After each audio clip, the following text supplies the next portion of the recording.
مساء الخير عليكم حبايبي في كل مكان. دلوقتي هنعمل كيكة حلوة جدا للفطار الصبح قبل ما ينزلوا الشغل او اللي رايح الدرس، او حد مش عايز يتعشى هياخد قطعة صغيرة.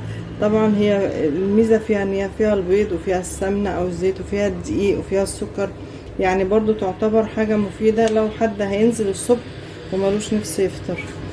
هنبدأ مع بعض. بسم الله الرحمن الرحيم. عندنا كوباية سكر، عندنا نص كوباية زيت او 3 معالق سمنة للي مش عاوز زيت، عندنا نص كوباية لبن، وادي كوبايتين دقيق. اهم حاجة ان احنا الكوباية اللي هنعمل بيها تبقى كلها كوباية واحدة.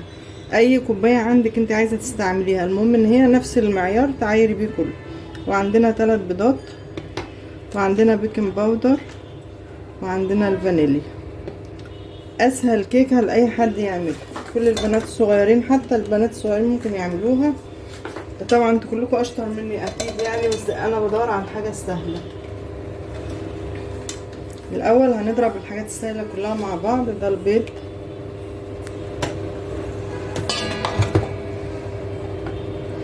مع اللبن،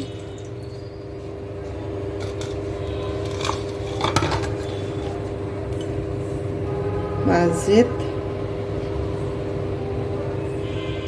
طبعا مادام في بيض لازم نحط الفانيليا معاه. انا عندي فانيليا سايله، هحط كام نقطه. اللي بيحب طبعا الفانيليا البودر يستعملها. الدقيق هنحطه مع البيكنج باودر. هنا السكر،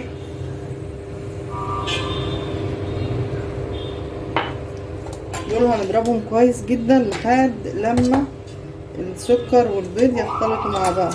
نتأكد ان السكر داب.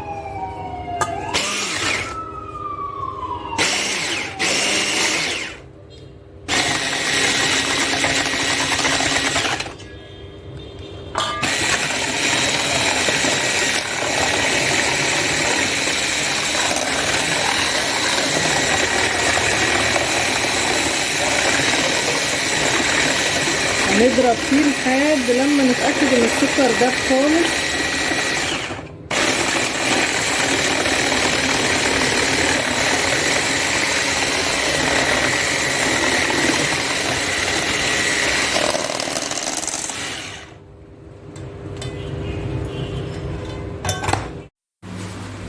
كده دخلناها الفرن، طلعناها، استنينا لما بردت.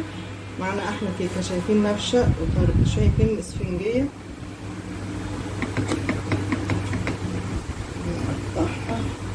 بس احنا سيبناها لما بردت طبعا، لان الكيكه ما بتقطعش لما تبرد، طبعا كلكم عارفين، بس بنفكر بعض.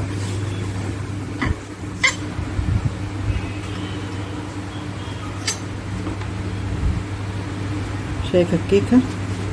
بصي، اسهل واسرع كيكه لاي بنوته، حتى بنتك الصغيره ممكن تعلميها تعملها فطار او عشاء للي عايز، او حاجه حلوه بدل ما نشتري من بره، والحاجات بره كلها غلي. الف صحه وهنا عليكم جميعا. ده منظرها النهائي، هنقطعها سوا حتى.